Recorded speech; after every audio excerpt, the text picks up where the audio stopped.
കാണാത്ത ലോകങ്ങൾ എന്നതാണ് അനുവദിച്ച് കിട്ടിയ വിഷയം. ലോകം എന്നുള്ള വാക്കിൻ്റെ പല അർത്ഥങ്ങളിൽ ഒന്ന് കണ്ടിട്ടുണ്ടാവുന്നത് എന്നാണ്. സംസ്കൃത ഭാഷയ്ക്ക് അങ്ങനെ വലിയൊരു ശക്തിയുണ്ട്. വലിയ അർത്ഥങ്ങളെ ഒളിപ്പിച്ചു വെക്കാനുള്ള സിദ്ധി ഈ പണ്ഡിതന്മാരുടെ മാത്രം, നമ്മളെപ്പോലെ സാധാരണ മനുഷ്യരുടെ അല്ല, പണ്ഡിതന്മാരുടെ മാത്രം ഭാഷയായതുകൊണ്ട് അവരോരോ വാക്കും ഉണ്ടാക്കിയതാണ്, മലയാളം പോലെ ഉണ്ടായി വന്നതല്ല. അതുകൊണ്ട് ലോകം എന്നുള്ള വാക്കിന് ഈ അർത്ഥമുണ്ട്, കാണുന്നതാണ് ലോകം എന്നുള്ളത്. അത് നമുക്ക് ഓർക്കാവുന്ന ഒരു കാര്യമാണ്. സാഹിത്യം എന്ന് പറയുന്നതിനെ ഈ സാധാരണ കാണുന്നതിനപ്പുറം പോകാനുള്ള ആളുകളുടെ പരിശ്രമമാണ്. അതിനുവേണ്ടി ഭാവനയുടെയും ദൈക്ഷണിക പ്രവർത്തനങ്ങളുടെയും ഒക്കെ വാഹനങ്ങൾ എഴുത്താളുകൾ എന്നാണ് പറയാപ്പോൾ റൈറ്റേഴ്സ് ഉപയോഗിക്കാറുണ്ട്. അപ്പോൾ അതും ലോകം എന്നുള്ള വാക്കുമായി ബന്ധിപ്പിച്ച് നമുക്ക് പറയാവുന്ന ഒരു കാര്യമാണ്. ഞങ്ങൾ ക്ലാസ് മുറിയിലും മറ്റും പറയാറുള്ള ഒരു കാര്യം, ഈ സാഹിത്യം എന്നുള്ള വാക്കിന് തന്നെ എന്തോ ഒരു പ്രത്യേകത ഉണ്ടെന്നുള്ളതാണ്. ഇപ്പോൾ ഞാൻ ഇംഗ്ലീഷ് പഠിപ്പിച്ച് ജീവിക്കുന്ന ആളാണ്. ഇംഗ്ലീഷിലെ ലിറ്ററേച്ചർ എന്നുള്ള വാക്കിനേക്കാളും എത്രയോ വലിയ വാക്കാണ് ഇന്ത്യൻ വാക്കായ സാഹിത്യം. സഹിതമായതാണ് സാഹിത്യം. അതിനെക്കുറിച്ച് വിസ്തരിക്കാൻ നേരമില്ല, അതുകൊണ്ട് അതിൻ്റെ എതിർവാക്ക് പറയാം, രാഹിത്യം. രാഹിത്യം എന്നുള്ള വാക്കിൻ്റെ കൃത്യമായ എതിർവാക്കാണ് സാഹിത്യം. ജീവിതത്തിൽ എന്തൊക്കെ ഉണ്ടോ, നമ്മുടെ അനുഭവത്തിൽ എന്തൊക്കെ ഉണ്ടോ, അതിനൊക്കെ കുടിയിരുത്താൻ നമ്മൾ തന്നെ ഉണ്ടാക്കിയ ഒരു സാംസ്കാരിക വിശേഷത്തിൻ്റെ പേരാണ് സാഹിത്യം. അതിന് പ്രത്യേകിച്ച് വിഷയ നിബന്ധനയൊന്നുമില്ല, എല്ലാം ചേർന്നതാണ് സാഹിത്യം. അത് ഇന്ത്യ ലോകത്തിന് സമ്മാനിച്ച ഒറ്റ വാക്കിലുള്ള ദർശനമാണ് ഈ സാഹിത്യം എന്നുള്ള വാക്ക്. അത് ഇംഗ്ലീഷുകാർക്ക് ഇല്ലാത്ത ഒരു പ്രത്യേകതയും ആണ്. അത് നമുക്ക് ഓർക്കാവുന്ന ഒരു കാര്യമാണ്. അതുകൊണ്ട് ലോകം എന്നുള്ള വാക്ക് സാഹിത്യത്തിൻ്റെ സന്ദർഭത്തിൽ കുറേയും കൂടി വലുതായിട്ട് വരുന്നുണ്ട്. സാഹിത്യത്തിന് ദൃശ്യത മാത്രമല്ല, അദൃശ്യതയും സാഹിത്യത്തിൻ്റെ ഒരു വിഷയമാണ്. കാണുന്ന കാര്യങ്ങൾ മാത്രമല്ല, കാണാനാവാത്ത കാര്യങ്ങളും സാഹിത്യം അവതരിപ്പിക്കാറുണ്ട് എന്നുള്ള കാര്യമുണ്ട്. അതുകൊണ്ട് സാഹിത്യത്തിന് എന്തും വിഷയമാണെന്ന് വീണ്ടും നമുക്ക് പറയാം. ഈ കാഴ്ചയെക്കുറിച്ച്, കാണായ്മ എന്നാണ് നമ്മുടെ പുസ്തകത്തിൻ്റെ പേര്, പി.എഫ്. മാത്യൂസിൻ്റെ നോവൽ, കഴിഞ്ഞ വർഷം പുറത്തു വന്ന നോവൽ. കണ്ടങ്ങിരിക്കും ജനങ്ങളെ കണ്ടിൽ നിന്നും വരുത്തുന്നതും ഭവാൻ എന്നുള്ളത് കാഴ്ചയെക്കുറിച്ചുള്ള ഒരു കേരളീയ സങ്കല്പമാണ്. കാഴ്ചയെക്കുറിച്ച് മാത്രമായിട്ട് കേരളീയർ അങ്ങനെ പറഞ്ഞത് കുറവാണ്. കാണായ്മ എന്നുള്ള വിഷയം ഈ നിലക്ക് അവതരിപ്പിക്കപ്പെട്ടിട്ടുണ്ട് എന്നാണ് പറയുന്നത്. പണ്ട് ഞാൻ എവിടെയോ വായിച്ച ഓർമ്മയെന്ന് പറയുന്നതാണ്, അവിടെ കൃത്യം എവിടെ ആണെന്ന് ഓർമ്മയില്ല. ഒരു യുദ്ധം ജയിച്ചിട്ട് രാജാവ് ഒരു വലിയ ചടങ്ങ് നടത്തുകയാണ്. ഇതുപോലെ ഒരുപാട് ആൾക്കാരൊക്കെ വിളിച്ചു വരുത്തിയിട്ട് യുദ്ധം ജയിച്ചതിൻ്റെ വിജയം ആഹ്ലാദം പ്രകടിപ്പിക്കാൻ വേണ്ടിയിട്ട്.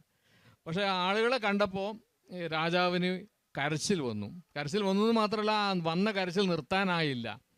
അപ്പോൾ ആരോ ചോദിച്ചു, എന്തേന്ന് ചോദിച്ചു. തിരുമേനി എന്താ ഇങ്ങനെ? ഇവരൊക്കെ മരിച്ചു പോവില്ലേ, ഇവരൊക്കെ കാണാതാവില്ലേ? യുദ്ധവിജയത്തിൻ്റെ ലഹരിയിൽ നിൽക്കുകയാണ്. പക്ഷേ ഈ ആൾക്കൂട്ടത്തെ നോക്കിയിട്ട് അദ്ദേഹം പറഞ്ഞത് അങ്ങനെയാണ് എന്നൊരു പ്രസിദ്ധ കഥയായിരിക്കാം. എങ്കിലും അത് വളരെ മുമ്പ് എവിടെയോ വായിച്ചാണ്, എവിടുന്നൊക്കെ മറന്നുപോയി. എങ്കിലും ഈ കാണായ്മ എന്നുള്ള വാക്ക് അത്തരം ചില ദുരന്ത ധ്വനികൾ ഉൽപ്പാദിപ്പിക്കുന്ന ഒരു സംഗതിയാണ്. ഇങ്ങനെ പറഞ്ഞു പോയാൽ പിന്നെ നമ്മൾ എവിടെ എത്തില്ല. ഈ കാണായ്മ എന്നുള്ള പേരിൽ ഒരു പുസ്തകം, ഒരു നോവൽ പ്രത്യേകിച്ചും വരുമ്പോൾ അതിന് വലിയ അർത്ഥമുണ്ട്. ഒരു സാമൂഹ്യ വിഷയമാണ് ഈ കാണാതാവൽ എന്നുള്ളത്. കാണാനില്ല എന്ന് പറഞ്ഞ്, കാണാനില്ല എന്ന് പറഞ്ഞ് പത്രങ്ങളിലൊക്കെ പരസ്യങ്ങൾ വരാറുണ്ട്. ഇപ്പോൾ കുറവാണെന്ന് തോന്നുന്നു. ഇപ്പോൾ അടുത്ത കാലത്തൊന്നും അങ്ങനെ പരസ്യം കണ്ട ഓർമ്മയില്ല. ഒരുപക്ഷെ കൂടുതൽ ആളുകളെ കാണാതാവുന്നതുകൊണ്ടായിരിക്കും, അല്ലെങ്കിൽ കാണാനാവുന്നത് കാണുന്ന മനുഷ്യർക്ക് വിഷയമല്ലാതായി മാറിയതുകൊണ്ടായിരിക്കും പത്രങ്ങളിൽ പരസ്യം കൊടുക്കാത്തത്. ഏതായാലും അങ്ങനെ ഒരു രീതി ഇപ്പോൾ ഉണ്ട്. നമ്മുടെ ബാല്യത്തിൻ്റെ ഒക്കെ ഓർമ്മയിൽ അങ്ങനെ ഒരു കാര്യം ഉണ്ട്. പിന്നെ അത് നമുക്ക് പറയാവുന്ന ഒരു കാര്യമാണ്. ഈ നോവൽ വളരെ സവിശേഷമായിട്ടുള്ള ഒരു വിഷയത്തെ അവതരിപ്പിക്കാനുള്ള സഫലമായിട്ടുള്ള ശ്രമമാണെന്ന് ഇതിൻ്റെ വായനക്കാർക്കൊക്കെ തോന്നാനിടയുണ്ട്. ഈ നോവൽ തുടങ്ങുന്നത് ഇങ്ങനെയാണ്: ഒരു സാധാരണക്കാരൻ ഒരിക്കലും കൊല ചെയ്യപ്പെടാറില്ല. ഞങ്ങൾ മാഷന്മാരെന്ന് ആരും കൊല്ലാൻ സാധ്യതയില്ല. സാധാരണക്കാർ ഒരിക്കലും കൊല ചെയ്യപ്പെടാറില്ല എന്ന അത്യന്തം സവിശേഷമായ ഒരു വാക്യത്തിലാണ് പി.എഫ്. മാത്യൂസിൻ്റെ കാണായ്മ തുടങ്ങുന്നത്. അതൊന്ന് വിശദീകരിക്കുന്നുണ്ട്. കൊല ചെയ്യപ്പെടാൻ ഇടയുള്ളവൻ്റെ ജീവിതം കലങ്ങി മറിഞ്ഞതായിരിക്കും. കടുങ്കെട്ട് പോലത്തെ കഥകളുണ്ടാകും. അങ്ങനെയൊന്നും അല്ലാത്ത ഒരാളെ അല്ലടോ നമ്മൾ സാധാരണക്കാരൻ എന്ന് വിളിക്കുന്നത്. ഒരു നാടകീയതയും ഇല്ലാതെ ജനിച്ചതുകൊണ്ട് മാത്രം കുറേ ഭക്ഷണം കഴിച്ച് ജീവിച്ചു പോയി അണചേർന്ന് അങ്ങനെ ജീവിച്ച ഭരണകൂടത്തെ അനുസരിച്ച് ജീവിക്കുന്ന ആളുകളാണ് ഈ സാധാരണക്കാരെന്ന് പറയുന്നത്. അവർ കൊല ചെയ്യപ്പെടുകയൊന്നുമില്ല. അവരുടെ ജീവിതം എന്ന പോലെ മരണവും ഒരു പ്രധാനപ്പെട്ട വിഷയമൊന്നുമല്ല. ആളുകൾ അതിൻ്റെ നാടകീയതയൊന്നും അവർ മനസ്സിലാക്കുകയില്ല. അപ്പോൾ ഇങ്ങനെ മരണത്തെ തന്നെയും സോഷ്യോളജിക്കലായിട്ടൊക്കെ നിരീക്ഷിക്കാൻ ഉള്ള ഒരു വളരെ ഒരു വലിയ ഇൻ്റലക്ച്വൽ അറ്റംപ്റ്റ് എന്നുള്ള നിലക്കല്ല, വളരെ സാധാരണ വർത്തമാനം പറയുന്ന പോലെ അങ്ങനെയാണ് ഇത് തുടങ്ങുന്നത് ഈ നോവൽ. അതുകൊണ്ട് ഈ പുസ്തകത്തിന്, ഈ നോവലിന് ഒരുതരം വല്ലാത്ത സാധാരണത്വമുണ്ട്. ഈ സാധാരണത്വം നിന്ന് പ്രധാനപ്പെട്ട കാര്യമാണ്. കൾച്ചർ ഈസ് ഓർഡിനറി എന്നുള്ള വാക്യം നമ്മൾ ഒരു 10-35 കൊല്ലമായിട്ട് കേരളീയർക്ക് പരിചയമുണ്ട്. സംസ്കാരം എന്ന് പറയുന്നത് സാധാരണ കാര്യങ്ങളാണ്. നമ്മൾ പണ്ടൊക്കെ വിചാരിക്കുന്നത് വളരെ വിശിഷ്ടമായ കാര്യങ്ങളാണ് സംസ്കരിച്ച് ഇങ്ങനെ ശുദ്ധീകരിച്ച് വെക്കുന്നതാണ് സാഹിത്യം അല്ലെങ്കിൽ സംസ്കാരം എന്നുള്ള വിചാരം നമുക്ക് പണ്ടുണ്ടായിരുന്നു. പക്ഷേ ഇപ്പോൾ ഈ പോസ്റ്റ് മോഡേൺ എന്നൊക്കെ പറയുന്ന ആ സാഹചര്യത്തിൽ നമ്മൾ പറയുന്ന കാര്യം ഈ കൾച്ചർ ഈസ് ഓർഡിനറി, സാധാരണ കാര്യങ്ങളാണ് സംസ്കാരം. യഥാർത്ഥമായിട്ടുള്ള കാര്യങ്ങൾ ഉള്ളത്, കുറേയും കൂടി ചരിത്രപരമായ പ്രസക്തിയുള്ള കാര്യങ്ങളുള്ളത് സാധാരണക്കാരുടെ ജീവിതത്തിലാണ്. കാരണം നമ്മൾ സാധാരണക്കാരാണ് കൂടുതൽ. അതുകൊണ്ട് അവരുടെ ജീവിതമാണ് കൂടുതൽ പഠിക്കേണ്ടത്, ശ്രദ്ധിക്കേണ്ടത്, അതിലുള്ള വിഷയങ്ങൾ അന്വേഷിക്കേണ്ടത്. ജനാധിപത്യം പോലുള്ള സങ്കല്പങ്ങളുമായി അല്ലെങ്കിൽ സാമൂഹ്യ വിമർശനം പോലുള്ള സങ്കല്പങ്ങളുമായി ചേർത്ത് വെച്ചിട്ട് സാധാരണക്കാരൻ്റെ ജീവിതമാണ് നോക്കേണ്ടത് പോലുള്ള ആശയങ്ങൾ ഒക്കെ അറിയുന്ന ആളുകൾക്ക് ഈ തുടക്കം വെറും തുടക്കമല്ല എന്ന് തോന്നും. ഒരു വാക്യം കൂടി വായിക്കാം. സാധാരണക്കാരന് വേണമെങ്കിൽ ആരും അറിയാണ്ട് മാഞ്ഞു പോകാം, ആരും അതിനെക്കുറിച്ച് വിഷമിക്കില്ല. അപ്പോൾ ഇങ്ങനെ രാഗവിസ്താരം പോലെ ഈ കാര്യം ഇങ്ങനെ വരികയാണ്. ഈ സാധാരണക്കാരൻ, മരണം, മാഞ്ഞുപോകൽ പോലുള്ള കാര്യങ്ങൾ ഇങ്ങനെ വന്നിട്ട് ഒരു അന്തരീക്ഷം സൃഷ്ടിച്ചിട്ട് ഈ കാണാതാവൽ എന്നുള്ള വിഷയത്തെക്കുറിച്ച്, കാണായ്മ എന്നുള്ള വാക്ക് ഞാൻ ശബ്ദധാരാവിൽ തപ്പി നോക്കിയിട്ടില്ല. ഒരുപക്ഷെ P.F. മാത്യൂസ് ഉണ്ടാക്കിയ വിഷയമായിരിക്കും. അല്ലെങ്കിൽ അദ്ദേഹത്തിൻ്റെ നോവൽ പുറത്തു വരുന്നതോട് കൂടിയാണ് മലയാളികളുടെ സവിശേഷ ശ്രദ്ധയിലേക്ക്, മുമ്പുണ്ടെങ്കിൽ തന്നെ ഉണ്ടോ അദ്ദേഹം പറയട്ടെ, ഉണ്ടാക്കിയതാണോ അല്ല മുമ്പുണ്ടായതാണോ അദ്ദേഹം പറയുമായിരിക്കും. അതാണ് ഒന്നാമത്തെ ചോദ്യം. അപ്പോൾ അത് നമ്മുടെ ശ്രദ്ധയിൽ കൊണ്ടുവരുന്നത്, കാണായ്മ എന്നുള്ള വാക്ക് അവതരിപ്പിക്കുന്നത് പിന്നെ ഈ നോവലിലൂടെയാണെന്ന് ഞാൻ വിചാരിക്കുന്നത്. അതുകൊണ്ട് കേരളത്തിൽ ഒരുപാട് ആളുകൾ സവിശേഷമായി ഈ വാക്ക് ശ്രദ്ധിക്കാൻ തുടങ്ങിയിട്ടുണ്ട്, കാണായ്മ എന്നുള്ള വാക്ക് ശ്രദ്ധിക്കാൻ തുടങ്ങിയിട്ടുണ്ട്. ഈ ഇല്ലാതാവുന്ന മനുഷ്യർ എല്ലാ നാടുകളിലും ഉണ്ട്, നമ്മുടെ ഫോക്ലോറിലുണ്ട്, നമ്മുടെ സമീപകാല ജീവിതത്തിലും പല ആളുകളെയും കാണാത്ത. ഇപ്പോൾ രാജൻ്റെ ശവശരീരം, രാജൻ എന്ന് പറഞ്ഞാൽ ഒറ്റ രാജനെ കേരളത്തിലുള്ളൂ അല്ലേ. രാജൻ എന്ന് പറഞ്ഞാൽ നമുക്ക് എല്ലാവർക്കും ഓർമ്മ വരുന്ന ഒരൊറ്റ മനുഷ്യനെയാണ്. പക്ഷേ അദ്ദേഹത്തിൻ്റെ ജഡം കൊല്ലപ്പെട്ടു എന്ന് അറിയാം, പക്ഷേ അദ്ദേഹത്തിൻ്റെ ജഡം അതിനെന്ത് സംഭവിച്ചു എന്നുള്ള കാര്യം നമുക്ക് അറിഞ്ഞുകൂടാ. കാണായ്മയാണ് വിഷയം. അപ്പോൾ ഇങ്ങനെ പല പല വിഷയങ്ങളും മരണത്തെ മുൻനിർത്തി പിന്നെ ഒരു വല്ലാത്ത ചിന്ത അവതരിപ്പിക്കുന്ന, ചിന്ത കൂടിയുള്ള നോവലിൻ്റെ പ്രാധാന്യം വെറും വൈകാരിക രൂപം മാത്രമല്ല നോവലിൻ്റെ ചിന്താരൂപം കൂടിയാണ്. ഇന്ദുലേഖയിലെ ഒരു അധ്യായത്തിൽ കോൺഗ്രസിനെ കുറിച്ചും അടിമ വ്യവസ്ഥയെക്കുറിച്ചും ഒക്കെയാണ് സംസാരിക്കുന്നത്. അതിൽ മറ്റൊരു കഥയും സംഭവിക്കുന്നില്ല. അത് നിലാവിലാണ്, അത് ചർച്ച നടക്കുന്ന നിലാവിലാണ്. ഒരു വീടിൻ്റെ മട്ടുപ്പാവിൽ അന്താരാഷ്ട്ര വെളിച്ചമായിട്ടുള്ള നിലാവിൻ്റെ കീഴെ നിലാവിലിരുന്നു കൊണ്ടാണ് ഈ പൊതുവിഷയങ്ങൾ, അന്നത്തെ ഏറ്റവും ആധുനികമായ വിഷയങ്ങൾ പിന്നെ നായന്മാർ കൂടി ചർച്ച ചെയ്യുന്നത്. അത് വലിയ പ്രാധാന്യമുള്ളൊരു ചർച്ചയാണ്. ഒഴിവാക്കണമെന്നുള്ള ആളുകൾക്ക് തോന്നിയിരുന്നു, MP പോളിന് പോലും തോന്നിയിരുന്നു. പക്ഷേ അങ്ങനെയല്ല, അത് വളരെ മലയാള നോവലിൻ്റെ ചരിത്രത്തിലും ഈ തുറന്ന ചർച്ച വളരെ പ്രധാനപ്പെട്ട കാര്യമാണ്. അത് ഞാൻ പറയുന്നത് ഈ കാണാതാവൽ എന്നുള്ള വിഷയത്തെക്കുറിച്ച്, കാണായ്മ എന്ന കാര്യത്തെക്കുറിച്ച് ഒരുപാട് ധൈഷണികമായിട്ടുള്ള ചോദ്യങ്ങൾ ഉയർത്തുന്ന, അതേസമയത്ത് നമുക്ക് വായിച്ച് പോകാവുന്ന, ഒരിക്കലും മടുപ്പിക്കാത്ത ഒരു ആഖ്യാനം രൂപപ്പെടുത്താനൊക്കെ സാധിച്ചിട്ടുള്ള ഒരു കഥയാണ്, ഒരു വലിയ കഥയാണ്, അല്ലെങ്കിൽ ഒരു നോവലാണ് ഈ നോവൽ. അപ്പോൾ ഈ നോവലിൻ്റെ രചനയെക്കുറിച്ച്, ഇത് ഉണ്ടായി വന്നതിനെക്കുറിച്ചൊക്കെ P.F. സംസാരിക്കണം എന്ന് ഞാൻ അപേക്ഷിക്കുന്നു. എല്ലാവർക്കും നമസ്കാരം. ഈ നോവൽ, കാണായ്മ എന്നു പേരുള്ള ഈ നോവൽ എഴുതാനുള്ള 1-2 കാരണങ്ങൾ ഞാൻ പറയേണ്ടിയിരിക്കുന്നു എന്ന് എനിക്ക് തോന്നുന്നത്. എൻ്റെ കുടുംബത്തിൽപ്പെട്ട ഒരു മനുഷ്യൻ, അയാൾ കല്യാണം കഴിച്ച് ആദ്യത്തെ ഞായറാഴ്ച, പ്രത്യേകിച്ച് നാടകീയമായ യാതൊന്നുമില്ലാത്ത ഒരു മനുഷ്യൻ, ഒരു സാധാരണക്കാരൻ എന്ന് നമുക്ക് വേണമെങ്കിൽ പറയാം. ഈ പുതിയ ഞായറാഴ്ച എന്നാണ് നസ്രാണികൾ പറയുന്നത്. കല്യാണം കഴിഞ്ഞ് ആദ്യ ഞായറാഴ്ച, പുതിയ ഞായറാഴ്ച, വീട്ടുമുറ്റത്ത് കൂടി ഇയാളിങ്ങനെ അങ്ങും ഇങ്ങും നടന്നുകൊണ്ടിരിക്കുകയാണ്, ഉലാത്തിക്കൊണ്ടിരിക്കുകയാണ്. അപ്പോൾ എല്ലാവരും ആരും ശ്രദ്ധിക്കുന്നില്ല. എല്ലാവരും ശ്രദ്ധിക്കുന്നല്ല, ആരും ശ്രദ്ധിക്കുന്നില്ല. കുറച്ച് കഴിഞ്ഞ് ഈ മനുഷ്യൻ അപ്രത്യക്ഷനാവണം. പിന്നെ ഈ നിമിഷം വരെ ആ മനുഷ്യനെ ആരും കണ്ടിട്ടില്ല. അതേ വീട്ടിൽ നിന്ന് തന്നെ വേറൊരു ചെറുപ്പക്കാരൻ അപ്രത്യക്ഷനായി. അതിന് പറയാനായിട്ട് ഇങ്ങനൊരു രംഗം പോലും ഉണ്ടായിരുന്നില്ല. ആ ചെറുപ്പക്കാരനെയും പിന്നെ ആരും കണ്ടിട്ടില്ല. ആദ്യം പോയ ആൾ വിവാഹിതനായിരുന്നു. അയാളുടെ ഭാര്യ ഇപ്പോഴും കാത്തിരിക്കുകയാണ്, എന്നെങ്കിലും തിരിച്ചു വരും എന്നുള്ള പ്രതീക്ഷയോടെ. അതാണ് മരിച്ചിരുന്നെങ്കിൽ എത്ര നന്നായിരുന്നു എന്ന് തോന്നുന്ന ചില നിമിഷങ്ങളുണ്ട് മനുഷ്യജീവിതത്തിൽ. അത്തരത്തിലുള്ള ചില നിമിഷങ്ങളെക്കുറിച്ചാണ് ഈ നോവൽ പ്രധാനമായിട്ടും ചിന്തിക്കുന്നത്. നമുക്കെല്ലാവർക്കും അറിയാവുന്ന ഒരു മനുഷ്യൻ കാണാതായി.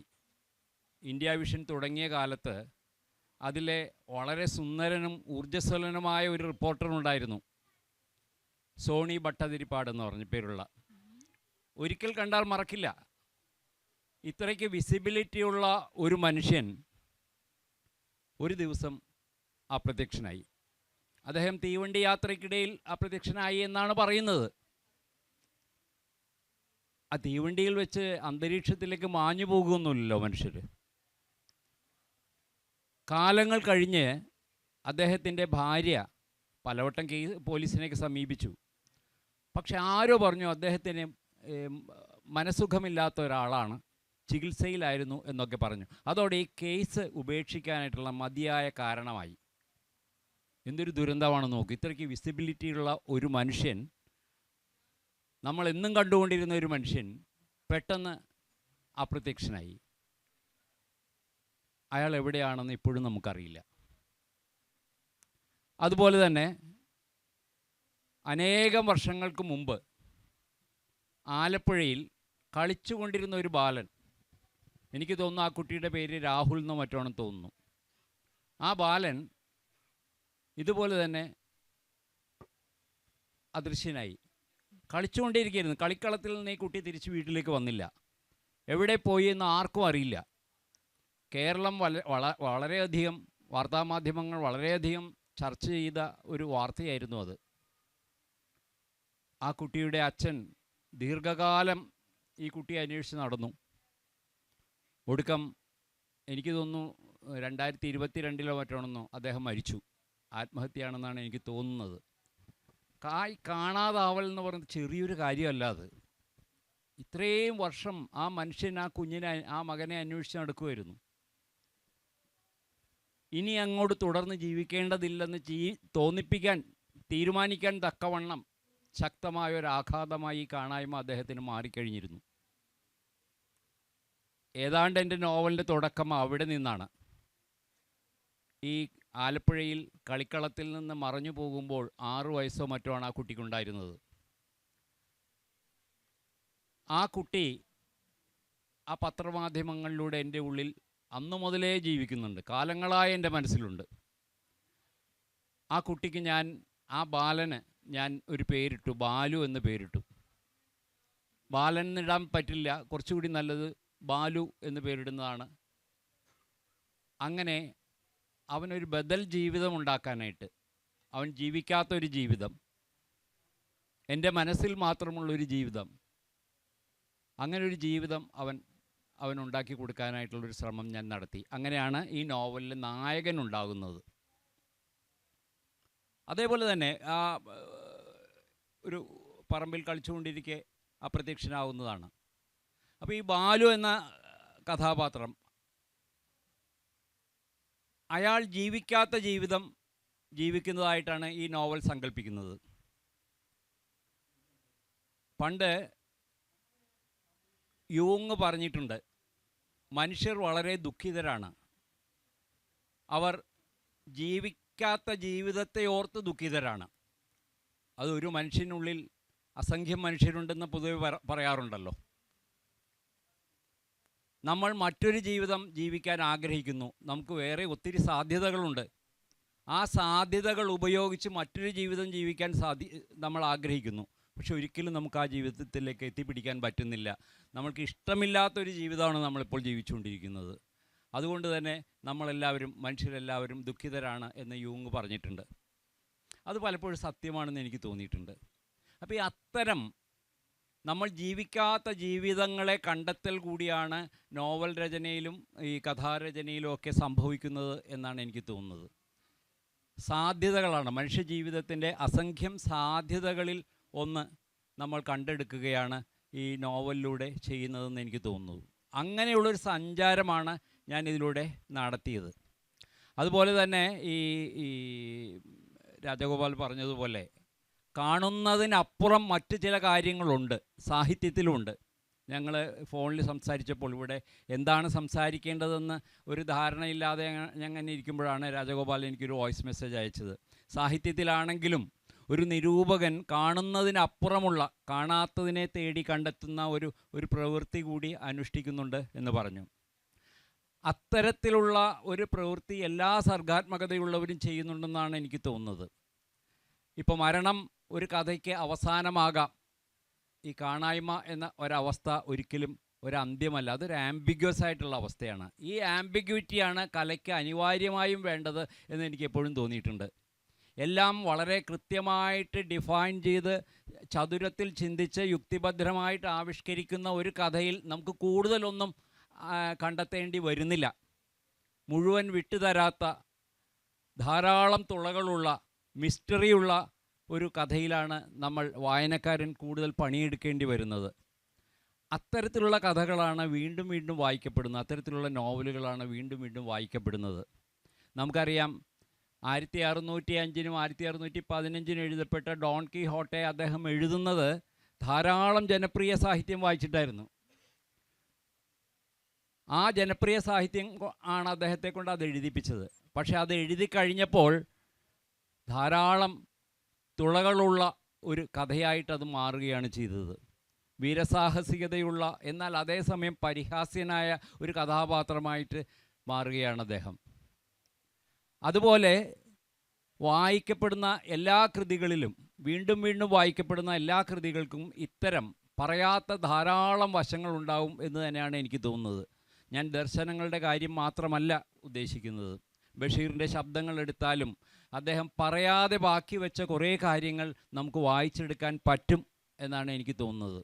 അപ്പോൾ ഞാൻ ഈ സോണി ഭട്ടതിരിപ്പാടിനെ കുറിച്ച് പറഞ്ഞു, അപ്രത്യക്ഷനായിപ്പോയൊരു മനുഷ്യനെക്കുറിച്ച് പറഞ്ഞു.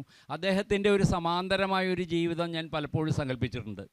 ഇതിന് തൊട്ടു മുമ്പ് എഴുതിയ കടലിൻ്റെ മണം എന്നുള്ള ഒരു നോവലിൽ ഒരു കഥാപാത്രം, ഒരു ജേർണലിസ്റ്റ് എന്ന് പറയുന്ന ഒരു കഥാപാത്രം ഒരു മുറിക്കകത്ത് നിന്ന് അപ്രത്യക്ഷനായി പോകുന്നുണ്ട്, അന്തരീക്ഷത്തിലേക്ക് മാഞ്ഞു പോവുകയാണ്. അതെങ്ങനെ സംഭവിച്ചു എന്നറിയാതെ അദ്ദേഹത്തിൻ്റെ കൂടെ കിടന്നവൾ ഇങ്ങനെ അന്വേഷിച്ച് നടക്കുന്നുണ്ട്, അയാൾ എവിടെ പോയി, ഈ അന്തരീക്ഷത്തിൽ നിന്ന് എങ്ങനെയാണ് ഒരു മനുഷ്യൻ മറയുന്നത് എന്നുള്ളത്. ഫിക്ഷനിൽ അത് സംഭവിക്കാം. അപ്പോൾ അങ്ങനെ ഈ കാണായ്മ എഴുതാൻ നേരത്ത് ഞാൻ ഈ കാണാത്ത മനുഷ്യരെക്കുറിച്ച് ഇങ്ങനെ അതിലൂടെ ധാരാളം സഞ്ചരിച്ചാണ് ഈ കാണായ്മയിലേക്ക് എത്തിയത്. ഈ കാണായ്മ എന്ന വാക്ക് രാജഗോപാൽ പറഞ്ഞ പോലെ അറിയാതെ എത്തിച്ചേർന്നതാണ്. ശബ്ദധാരാവലി നോക്കിയിട്ടില്ല, അതിലില്ല എന്നാണ് എനിക്ക് തോന്നുന്നത്.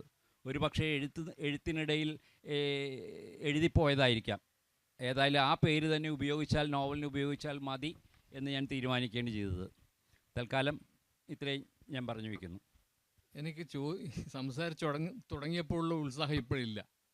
കാരണം സോണി എൻ്റെ വളരെ അടുത്തൊരാളായിരുന്നു. അദ്ദേഹത്തെ ഞാൻ പലതവണ നേരിട്ട് ടി വിയിലല്ലാതെ കണ്ടിട്ടുണ്ട്. അദ്ദേഹം നീലേശ്വരത്താണ് അദ്ദേഹത്തിൻ്റെ ഭാര്യ വീട്. എൻ്റെ ഭാര്യ ജോലി ചെയ്യുന്ന സ്കൂളിൽ ആണ് സോണിയുടെ ഭാര്യയുടെ അമ്മ ജോലി ചെയ്തിരുന്നത്. അങ്ങനെ ഒരു സഹോദരിയും കൂടി ഉണ്ടായിരുന്നു. അതുകൊണ്ട് എനിക്ക് നേരത്തെയുള്ള ഉത്സാഹം ഇപ്പോൾ തോന്നുന്നില്ല. ഏതായാലും ചോദ്യങ്ങൾ എഴുതി വെച്ചതുകൊണ്ട് അല്ല, ഞാൻ മറവിയിലേക്ക് പോട്ടി. ഒരു വാക്യം എന്നെ വളരെ ആകർഷിക്കുകയുണ്ടായി. ഒന്ന് PF ശ്രദ്ധിച്ചാൽ കൊള്ളാം. ഒരു പ്രദേശത്ത് ഒരേ സമയത്ത് ജീവിക്കുന്നു എന്നതുകൊണ്ട് മാത്രം ആളുകൾ സമകാലികരാവുന്നില്ല. അസല് വാക്കിയായിട്ട് തോന്നി. അതിൻ്റെ പേരിൽ ഇപ്പം ഈ നമ്മളെ TV-ൻ്റെ ആൾക്കാരെല്ലാം പറഞ്ഞ ഒരു എന്താണ് ഒരു കയ്യടി കൊടുക്കാമെന്നാണ് എനിക്കിപ്പോൾ പറയാൻ തോന്നുന്നില്ല. അത് അങ്ങനെ കൊടുക്കാവുന്ന ഒരു വാക്യം ഞാൻ ഏതായാലും വായിക്കുമ്പോൾ ഞാൻ കയ്യോട് കൊടുത്തിരുന്നു. ഗംഭീര വാക്യം, ഒന്നും കൂടി വായിക്കാം. ഒരു പ്രദേശത്ത് ഒരേ സമയത്ത് ജീവിക്കുന്നു എന്നതുകൊണ്ട് മാത്രം ആളുകൾ സമകാലികരാവുന്നില്ല. നമ്മളെ ഇപ്പോൾ ഒരേ കസേലയിൽ ഒരേ കാറ്റേറ്റ് ഒരേ കടൽ അപ്പുറമുണ്ട്. പക്ഷേ പിന്നെ നമ്മൾ ഒരേപോലത്തെ മനുഷ്യരല്ല. ഞാൻ എന്തായാലും അല്ല. കാരണം ഞങ്ങളുടെ നാട്ടിൽ ഈ കാസർഗോഡ് പല ഭാഷകൾ തന്നെയുണ്ട്. ഇല്ല, ഞങ്ങൾക്കെല്ലാം കന്നഡയിൽ അത്യാവശ്യം സംസാരിക്കാൻ വേണ്ടി പറ്റും. തുളു കേട്ടാൽ മനസ്സിലാവും. തെയ്യത്തിൻ്റെ തുളു തെയ്യങ്ങളും മലയാള തെയ്യങ്ങളും ഉണ്ട്. അതൊക്കെ എൻ്റെ തലയിലുണ്ട്.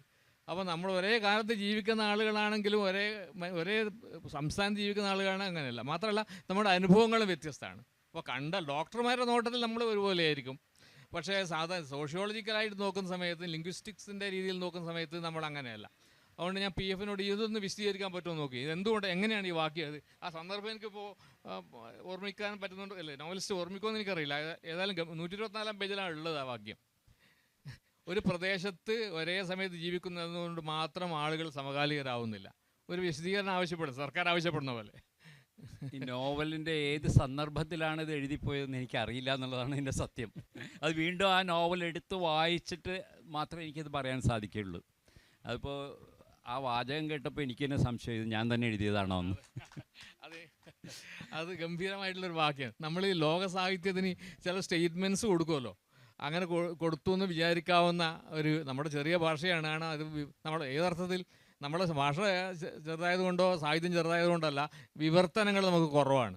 അതുകൊണ്ട് ഒരു അന്താരാഷ്ട്ര ശ്രദ്ധയിലേക്ക് നമ്മുടെ നോവലുകൾ വരാറില്ല. അങ്ങനെ വരേണ്ട നോവലാണ് ഇത്. ഈ കാണാതാവുക എന്ന് പറയുന്നത് പുതിയ ഒരുപാട് വിഷയങ്ങൾ ഒരുപാട് സ്ഥലങ്ങളിൽ സംഭവിക്കുന്ന കാര്യമാണ്. കുറേ ആളുകളെ കാണാതാക്കുക എന്ന് എല്ലാ ഭരണാധികാരികളും ആഗ്രഹിക്കുന്ന കാര്യമാണ്. എല്ലാ ഭരണാധികാരികളും ശത്രുക്കളെ ഇല്ലാതാക്കുക, കാണാതാക്കുക എന്ന് ആഗ്രഹിക്കുന്നുണ്ട്. ചിലപ്പോഴൊക്കെ വളരെ വളരെ സൂക്ഷ്മതയോടുകൂടി കുറേ ആളുകളെ പലതരത്തിൽ കാണാതാക്കും. മീഡിയ എന്ന് പുറത്താക്കുക, അല്ലെ, അങ്ങനെയൊക്കെ ചെയ്യാമല്ലോ. കഥ അച്ചടിക്കാതിരിക്കുക, അതൊക്കെ കാണാതാക്കല. ഈ വെറും മരണം എന്നുള്ള നിലക്ക് മാത്രം വലിയ വിഷയമാണത്. പ്രത്യേകിച്ചും ഈ പുതിയ ചൂഷണത്തിൻ്റെയും ഈ കുതന്ത്രങ്ങളുടെയും വ്യാപ്തി വല്ലാതെ വർദ്ധിച്ചുകൊണ്ടിരിക്കുന്ന കാലത്ത് ഇത് വലിയ വിഷയമാണ്. ഏതായാലും അങ്ങനെയൊക്കെ ചിന്തിപ്പിക്കാൻ നമ്മെ സഹായിക്കുന്ന ഒരു വാക്യമായിട്ട് ഞാൻ ഈ വാക്യത്തെ പരിഗണിക്കുകയാണ്. അത് നിങ്ങൾ നോവൽ വായിക്കാത്ത ആളുകൾ ഇത് വായിക്കുന്ന സമയത്ത് കുറച്ചും കൂടി ശ്രദ്ധയോടെ കൂടി ഇത് വായിക്കുക. ഒരു സിനിമയെക്കുറിച്ച് കുറച്ചും കൂടി ലൈറ്റായ ഒരു ചർച്ചയാവട്ടെ എന്ന് വിചാരിച്ചിട്ടാണ്. ഇപ്പോൾ ഷാജി എൻ കരുണിനെ അദ്ദേഹത്തിന് അത് ഒരു സിനിമയ്ക്ക് വേണ്ടിയിട്ട് തിരക്കഥ എഴുതിയിട്ടുള്ളത് PF ആണ്. അതിന് മിസ്സിംഗ് എന്ന് പറയുന്ന ഒരു സിനിമയെക്കുറിച്ച് ഇതിൽ പറയുന്നുണ്ടല്ലോ, ഓർക്കുന്നുണ്ടാവും എന്ന് വിചാരിക്കുന്നു. അതിൽ പിന്നെ സിനിമ കാണുന്നവർക്ക് താല്പര്യം ഉണ്ടാകുന്ന ഒരു നിലപാടുണ്ട്. അതിൻ്റെ മാതൃകയിൽ മലയാളത്തിൽ ഒരു സിനിമ വന്നു എന്ന് പറയുന്നുണ്ട്. അതിനെക്കുറിച്ച് അപ്പോൾ ഷാജി സാറിനുള്ള ഒരു ഓർമ്മ കൂടി ആയതുകൊണ്ട് ഞാൻ അതിനെക്കുറിച്ച് സംസാരിക്കാൻ വേണ്ടി PF പറയുകയാണ്. തീർച്ചയായിട്ടും 70കളിലാണെന്ന് തോന്നുന്നു ഈ കോസ്റ്റ ഗാവറസ് എന്ന് പറഞ്ഞ ഗ്രീക്ക് സംവിധായകൻ അമേരിക്കയിൽ വെച്ചിട്ട് ഹോളിവുഡിൽ വെച്ചിട്ട് ഒരു സിനിമ ചെയ്തു. മിസ്സിംഗ് എന്നാണ് അതിൻ്റെ പേര്. ഇവിടെയൊക്കെ വളരെ പ്രശസ്തമായിരുന്നു. ഇവിടെ എറണാകുളത്ത് പല തിയേറ്ററുകളിലൊക്കെ കളിച്ചിട്ടുള്ളൊരു സിനിമയാണത്. അത് ചിലിയിൽ പട്ടാള അട്ടിമറി നടക്കുന്ന സമയത്ത് ഒരു ചെറുപ്പക്കാരൻ അപ്രത്യക്ഷനാവുന്നു. ഒരു അമേരിക്കക്കാരനായ ഒരു ചെറുപ്പക്കാരൻ അപ്രത്യക്ഷനാവുന്നു. ആ ചെറുപ്പക്കാരനെ അന്വേഷിച്ച് ആ കുട്ടിയുടെ അയാളുടെ അച്ഛൻ ചിലിയിലേക്ക് വരുന്നു. ഈ നടന്ന് കാണുന്നു. പട്ടാള ഭരണകൂടത്തിൻ്റെ അട്ടിമറിയുടെ ക്രൂരമുഖം നമുക്ക് ആ യാത്രയിൽ ഉടനീളം, ആ സിനിമയിൽ ഉടനീളം നമുക്ക് കാണാം. എങ്ങനെയാണ് ഒരു ഭീകരത, ഒരു ഏകാധിപതി സൃഷ്ടിക്കുന്ന, ഒരു ഫാഷിസ്റ്റ് ഭരണകൂടം സൃഷ്ടിക്കുന്ന ഭീകരത എത്രത്തോളം ഉണ്ടെന്ന് നമുക്ക് നന്നായിട്ട് മനസ്സിലാവും. വളരെ പൊളിറ്റിക്കലായിട്ടുള്ളൊരു സിനിമയാണ്. പക്ഷേ അത് ചെയ്തിരിക്കുന്നത് ഒരു ഹോളിവുഡ് കൊമേഴ്സ്യൽ പ്രൊഡക്ഷൻ ഹൗസാണ് അത് ചെയ്തിരിക്കുന്നത്. ഏതാണ്ട് ആ മാതൃകയിലാണ്. നമുക്കറിയാം, ഇപ്പോൾ രാജഗോപാൽ പറഞ്ഞതുപോലെ നമുക്കറിയാം, നമ്മുടെ നാട്ടിൽ കാണുവാനില്ല എന്ന് പറഞ്ഞു കഴിഞ്ഞാൽ ആദ്യം ഓർക്കുന്നത് രാജനെയാണ്. രാജനെ പിന്നീട് കണ്ടെത്തി മരിച്ചു നമ്മൾ തിരിച്ചറിഞ്ഞൊക്കെ ശരിയാണ്. പക്ഷേ ഈശ്വരവാര്യരുടെ ആംഗിളിൽ നിന്ന് നോക്കിക്കഴിഞ്ഞിട്ടുണ്ടെങ്കിൽ അദ്ദേഹം മരിച്ചുപോയി. അദ്ദേഹം ആ ഹേബിയസ് കോർപ്പസ് ഹർജി കൊടുക്കുന്നത് വരെ തിരിച്ചു വരും എന്നുള്ള നല്ല ബോധ്യത്തോടു കൂടിയാണ് അദ്ദേഹം കാത്തിരുന്നത്. എന്നോട് ഈ പലപ്പോഴും ഓമനക്കുട്ടൻ സാറ് പറഞ്ഞിട്ടുണ്ട്. ഓമനക്കുട്ടൻ സാറ് ഈയിടെ അന്തരിച്ച ഓമനക്കുട്ടൻ സാറ് ഇദ്ദേഹത്തെ സഹായിക്കാനായിട്ട് കൂടെ ധാരാളം സഞ്ചരിച്ചിട്ടുണ്ട്. അപ്പോൾ ഈശ്വരവാര്യർക്ക് മരിച്ചു എന്ന് അംഗീകരിക്കാൻ തന്നെ പ്രയാസമായിരുന്നു. അങ്ങനെയാണ് അദ്ദേഹം ഹേബിയസ് കോർപ്പസ് ഹർജി കൊടുത്തത്. അപ്പോൾ ഇതിനെ തുടർന്ന് ഈ സംഭവമാണ് മലയാളിയെ സംബന്ധിച്ചിടത്തോളം കാണാതാവലിൻ്റെ ഏറ്റവും വേദനിപ്പിക്കുന്ന ഒരു അനുഭവം, അടിയന്തരാവസ്ഥയുടെയും ഏറ്റവും വേദനിപ്പിക്കുന്ന ഒരു അനുഭവമായിട്ട് മലയാളി കൊണ്ടു നടക്കുന്ന ഒരു ഇൻസിഡൻ്റ് അതാണ്. സ്വാഭാവികമായിട്ടും ഷാജി എൻ കരുൺ പിറവി എന്ന സിനിമ എടുത്തപ്പോൾ അത് രാജൻ കേസിൻ്റെ അതിൽ നിന്ന് പ്രചോദനം ഉൾക്കൊണ്ടുകൊണ്ട് ചെയ്തതാണ് എന്നുള്ള ഒരു ധാരണയുണ്ടായി. അപ്പോൾ എന്നെ സംബന്ധിച്ചിടത്തോളം മിസ്സിംഗ് എന്നൊരു സിനിമ എൻ്റെ ഉള്ളിൽ കിടക്കുന്നുണ്ട്. അതിൻ്റെ ഒരു ചൂട് പിടിച്ചിട്ടായിരിക്കാം അദ്ദേഹം ഈ ആശയത്തിലേക്ക് എത്തിയത്. സിനിമ രണ്ടാണ്, ഒരു സാമ്യവുമില്ല, രണ്ട് വിഷയമാണ്. പക്ഷേ അന്ന് കേരളത്തിലൊരു വലിയ ചർച്ചയുണ്ടായി. എന്തുകൊണ്ടാണ് ഈ പിറവി എന്ന സിനിമയിൽ രാഷ്ട്രീയമില്ലാത്തത് എന്നായിരുന്നു ചോദ്യം. കാണാതായ ഒരു മകനെ അന്വേഷിച്ച് നടക്കുന്ന അച്ഛൻ്റെ വേദന, അല്ലെങ്കിൽ പെങ്ങളുടെ വേദന, ഇത്രയുമായിട്ട് എന്തുകൊണ്ടാണ് ആ സിനിമ ചുരുങ്ങിപ്പോയത്? നമ്മൾ മലയാളികൾ വൈകാരികതയിൽ അല്ലെങ്കിൽ കഥ പറച്ചിലിൽ വല്ലാതെ അഭിരമിക്കുന്നത് കൊണ്ട് മാത്രമാണോ ഇത് സംഭവിച്ചത്? നമുക്ക് ഗൗരവമാർന്ന പ്രശ്നങ്ങൾ ചർച്ച ചെയ്യാനായിട്ട് നമുക്ക് താല്പര്യമില്ലാത്തത് കൊണ്ടാണോ ഇത് സംഭവിച്ചത് എന്നൊക്കെയുള്ള ചർച്ചകൾ ധാരാളമായിട്ട് അന്ന് നടന്നിരുന്നു. അപ്പോൾ അത് ഈ നോവലിൽ പരാമർശിക്കുന്നുണ്ട്. അത് പരാമർശിക്കുന്നത് പോൾ ഡേവിഡ് എന്ന് പറഞ്ഞൊരു കഥാപാത്രമാണ് ഈ കാര്യം പറയുന്നത്. ഈ പോൾ ഡേവിഡ് എന്ന് പറഞ്ഞ കഥാപാത്രം ഒരു എഴുത്തുകാരനാണ്. അത് കൊച്ചിയുടെ ഒരു വലിയ എഴുത്തുകാരൻ്റെ മാതൃകയിലാണ് ആ കഥാപാത്രത്തെ ഞാൻ സൃഷ്ടിച്ചത്. അങ്ങനെ കടന്നു വരികയാണ്. സൃഷ്ടിച്ചു എന്ന് പറയാനൊന്നും എനിക്ക് പറ്റില്ല, അത് അങ്ങനെ കടന്നു വന്നുപോയി എന്നേ പറയാൻ പറ്റുള്ളൂ. അങ്ങനെ ആ ഒരു കഥാപാത്രമാണ് പറയുന്നത്. അതുകൊണ്ട് അദ്ദേഹം പിറവി എന്ന സിനിമയെ തള്ളിപ്പറയുക കൂടി ചെയ്യുന്നുണ്ട്. പക്ഷേ അത് കേട്ടിരിക്കുന്ന ബാലുവിന് അങ്ങനെ ഒരു അഭിപ്രായമില്ല. അയാളെ സംബന്ധിച്ചിടത്തോളം അങ്ങനെ ഒരു മനുഷ്യൻ്റെ വേദനയെ ലോകത്തിൻ്റെ വേദനയായിട്ടാണ് പുള്ളി കാണുന്നത്, അദ്ദേഹം കാണുന്നത്. ഇത്രയാണ് എനിക്ക് അതിനെക്കുറിച്ച് പറയാനുള്ളത്. ഇത് വായിക്കുമ്പോൾ തോന്നിയ മറ്റൊരു വാക്ക് തനാട്രോളജി എന്നുള്ള വാക്കാണ്. മരണശാസ്ത്രം, മൃത്യുശാസ്ത്രം. അത് പി എഫിൻ്റെ എന്നല്ല, ഹെമിംഗ്വേ പറയുന്നുണ്ടോ എല്ലാ കഥകളും അവസാനിക്കുന്ന മരണത്തിലാണെന്ന് ഹെമിംഗ്വേ പറഞ്ഞിട്ടുണ്ട്. എങ്കിലും വളരെ തീവ്രമായിട്ടുള്ള വിഷയമായിട്ട് പി എഫ് കണ്ടെത്തി അല്ലെങ്കിൽ അനുഭവിച്ചുകൊണ്ടിരിക്കുന്ന ഒരു വിഷയമാണ് മരണം എന്ന് പറയുന്നത്. അപ്പോൾ അതിനെക്കുറിച്ചാണ് എൻ്റെ അടുത്ത ചോദ്യം. ഈ തനാട്രോളജി എന്നുള്ള വാക്കുകൂടി മനസ്സിൽ വെച്ചുകൊണ്ട് അതൊരു വലിയ വിഷയമാണ് തനാട്രോളജി, മൃത്യുശാസ്ത്രം എന്ന് പറയുന്നത്. ഈമായവ് കൂടി ഓർത്തുകൊണ്ടാണ് ഞാൻ ചോദ്യം ചോദിക്കുന്നത്. ഈ വിഷയത്തെക്കുറിച്ച്, തനാട്രോളജി, മൃത്യുശാസ്ത്രം എന്ന വിഷയത്തെക്കുറിച്ച് ഏതെങ്കിലും തരത്തിൽ പറയേണ്ടതുണ്ടെന്ന് തോന്നിപ്പോൾ. ഇത് പറയുമ്പോൾ എനിക്ക് പെട്ടെന്ന് ഓർമ്മ വരുന്നത് 90കളിലാണ് ഈ ചാവുനിലം എന്നൊരു നോവൽ ഞാൻ എഴുതുന്നത്. അത് അച്ചടിക്കാനായി കുറച്ച് ബുദ്ധിമുട്ടുകളൊക്കെ ഉണ്ടായി. അതിനേക്കാൾ ഉപരി അത് വായിച്ചിട്ട് പലരും പറഞ്ഞത് മരണം നാറുന്ന നോവലെന്നാണ് പറയുന്നത്. മരണം മണക്കുന്ന നോവലാണ്, അത് എങ്ങനെയാണ് അത് രണ്ടാമതൊരു വായനയ്ക്ക് വിധേയമാക്കുന്നത് എന്നാണ്. അത്രയ്ക്കധികം മരണങ്ങളുണ്ട് എന്നാണ് പറഞ്ഞത്. അപ്പോൾ പലരും അതെങ്ങനെ അതിൽ എങ്ങനെ ഒരു പ്രസാദാത്മകമായൊരു കഥാപാത്രത്തെ ഉണ്ടാക്കാം, അല്ലെങ്കിൽ വെളിച്ചമുള്ളൊരു കഥാപാത്രം വന്നാൽ നന്നാകും എന്നൊക്കെ ഒരു സീനിയർ എഴുത്തുകാരൻ അത് വായിച്ചിട്ട് എൻ്റെ അടുത്ത് പറഞ്ഞു. എങ്ങനെയാണത്, കയ്യെഴുത്ത് പ്രതി വായിച്ചപ്പോഴാണ് പറഞ്ഞത്, എങ്ങനെയത് പ്രസാദാത്മകമാക്കി മാറ്റാവുന്ന ചില നിമിഷങ്ങളുണ്ട്, അതല്ലെങ്കിൽ മലയാളി സ്വീകരിക്കില്ല എന്നുകൂടി അദ്ദേഹം പറഞ്ഞിരുന്നു. പക്ഷേ എനിക്കത് സ്വീകാര്യമല്ലായിരുന്നു. ആ കൃതി അങ്ങനെയാണ് എന്നിലൂടെ എഴുതപ്പെട്ടതെന്ന് എനിക്ക് പറയാൻ പറ്റുള്ളൂ. അപ്പോൾ ഈ അസംഖ്യം മരണങ്ങളുള്ളൊരു നോവൽ തന്നെയായിരുന്നു അത്. അപ്പോൾ ഒരിക്കൽ ഒരു ചർച്ചയ്ക്കിടയിലാണ് എൻ്റെ ഒരു സുഹൃത്ത് ആ നോവൽ അവതരിപ്പിക്കുന്നതിനിടയിൽ അതിൻ്റെ കഥ പറയാൻ നോക്കി. അപ്പോൾ എന്നും ഒരു നോവലിൻ്റെ കഥ പറയുന്നത് എപ്പോഴും ഒരു ആശാസ്യമായൊരു കാര്യമായിട്ട് ഞാൻ ചിന്തിക്കുന്നില്ല. കാരണം നോവൽ എന്ന് പറയുന്നത് ഒരു കഥ പറയാനുള്ള മാധ്യമമായിട്ട് ഞാൻ കാണുന്നില്ല. നോവൽ എന്ന് പറഞ്ഞാൽ മറ്റെന്തോ ആണത്, അതിൽ കഥയും ഉണ്ടാകാം എന്നേ നമുക്ക് പറയാൻ പറ്റുള്ളൂ. അപ്പോൾ ചാവുനിലം പോലുള്ളൊരു നോവലിൽ നമുക്ക് ഒരിക്കലും കഥ പറയാൻ പറ്റില്ല.